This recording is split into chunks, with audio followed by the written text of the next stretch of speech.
नमस्कार, आपका स्वागत है। आप देख रहे हैं समाचार फर्स्ट टू द पॉइंट। सावन माह आने वाला है और भगवान भोलेनाथ की यात्राएं भी शुरू होने वाली है। वो चाहे अमरनाथ हो, चाहे मणिमहेश हो, चाहे किन्नर कैलाश हो, लेकिन आज हम जिस यात्रा की बात आपके बीच कर रहे हैं वो श्रीखंड महादेव यात्रा। श्रीखंड महादेव यात्रा दुर्गम यात्राओं में से एक है और इसके लिए ऑनलाइन रजिस्ट्रेशन पोर्टल शुरू कर दिया गया है। 10 से 23 जुलाई तक चलने वाली इस धार्मिक यात्रा के लिए भगवान भोले के भक्त अपना रजिस्ट्रेशन करवा सकते हैं और सबसे अहम बात के बिना पंजीकरण किसी को भी यात्रा पर जाने की अनुमति नहीं होगी। इसके आदेश प्रशासन ने जारी कर दिए हैं क्योंकि यात्रा बहुत ही दुर्गम है। ऐसे में यहाँ पे नियम बहुत कड़े हैं। श्रीखंड जाने के लिए बाकायदा फिटनेस टेस्ट पास करना अनिवार्य होगा क्योंकि इस यात्रा को दुनिया की सबसे खतरनाक ट्रेकिंग वाली धार्मिक यात्राओं में से एक माना जाता है। इसमें श्रद्धालुओं को लगभग 32 किलोमीटर संकरे रास्ते से पैदल चलना पड़ता है।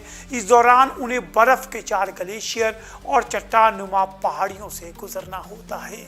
श्रीखंड की चोटी समुद्र तल से 18,570 फीट की ऊंचाई पर होने से ऑक्सीजन की कमी भी यहाँ पे होती है। मान्यता है कि श्रीखंड की चोटी पर भगवान शिव का वास है। वहाँ शिला के रूप में 72 फीट ऊंचा शिवलिंग है। यहाँ पहुंचकर श्रद्धालु इसकी परिक्रमा और पूजा करते हैं जिससे उन्हें मनवांछित फल मिलता है और उनकी इच्छा पूरी होती है। इस तरह लोगों का विश्वास है। श्रीखंड यात्रा के लिए जो कार्यक्रम तय हुआ है उसके अनुसार 10 जुलाई को श्रद्धालुओं का पहला जत्था जो है वो यात्रा के लिए रवाना होगा। इस बार एक दिन में 800 श्रद्धालु यात्रा पर रवाना किए जाएंगे, यानी एक बैच में 800 से ज़्यादा श्रद्धालु नहीं होंगे। बीते साल एक दिन में 3,000 से 3,500 श्रद्धालु भी यात्रा पर निकले थे। इससे भीड़ ज़्यादा बढ़ जाती थी। श्रीखंड के यात्री जितना ऊंचाई पर जाते हैं वहाँ ऑक्सीजन की कमी होनी भी शुरू होती है। इससे कई श्रद्धालुओं को बिना दर्शन के वापस लौटना पड़ता है। पार्वती बाग से आगे कुछ इलाकों में ये परेशानी ज़्यादा होती है। अब आपको बताते हैं कि आप किस तरह से श्रीखंड यात्रा जा सकते हैं। श्रीखंड यात्रा जाने वाले यात्री शिमला जिले के रामपुर से कुल्लू जिला के निर्मंड होकर बागी पुल और जाओ तक गाड़ियों व बस में पहुंच सकते हैं। शिमला से रामपुर की दूरी 130 किलोमीटर है। रामपुर से निर्मंड 17 किलोमीटर, निर्मंड से बागी पुल 17 किलोमीटर और बागी पुल से जाओ की दूरी 12 किलोमीटर है। ये सब आप गाड़ी से तय कर सकते हैं। असली यात्रा शुरू होती है इससे आगे यहाँ पर आपको 32 किलोमीटर की दूरी पैदल तय करनी होती है।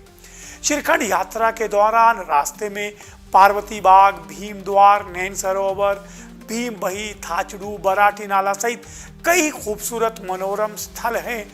पार्वती बाग में फूलों का बगीचा है जहां फूलों की खुशबू सबको मंत्रमुग्ध कर देती है।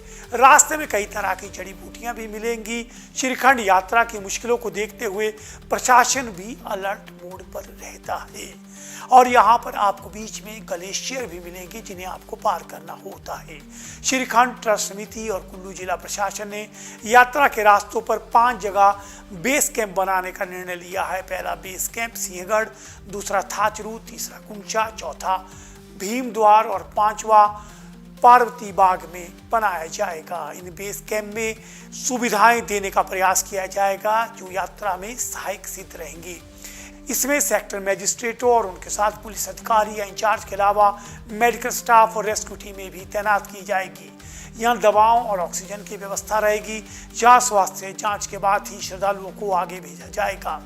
ठहरने व खाने पीने की व्यवस्था की गई है। ठहरने के लिए प्राइवेट टेंट तथा खाने के लिए ट्रस्ट द्वारा जगह जगह पर लंगर लगाए जाएंगे।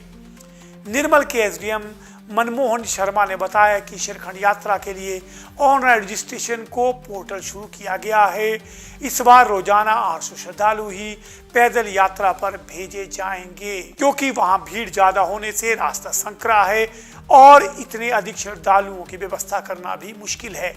इस वजह से एक दिन में पंजीकरण भी 800 लोगों का ही होगा। यात्रियों को 250 रुपये पंजीकरण शुल्क होगा। उन्होंने सभी श्रद्धालुओं से समय रहते पंजीकरण करवाने की अपील की है।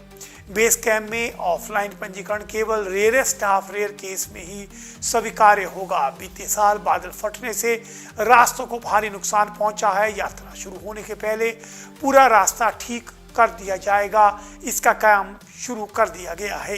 तो यदि आप भी इस यात्रा में जाना चाहते हैं और इस दुर्गम यात्रा को पूरा करना चाहते हैं तो आपको फिटनेस टेस्ट जो है उसमें पार पाना पड़ेगा और रजिस्ट्रेशन करनी पड़ेगी। तो देर मत कीजिए, यदि करने हैं भोलेनाथ के दर्शन तो आप भी रजिस्ट्रेशन पोर्टल पर जाइए, रजिस्ट्रेशन कीजिए और निकल जाइए इस खूबसूरत दुर्गम भोलेनाथ के स्थल की ओर। आप सबको हर हर महादेव।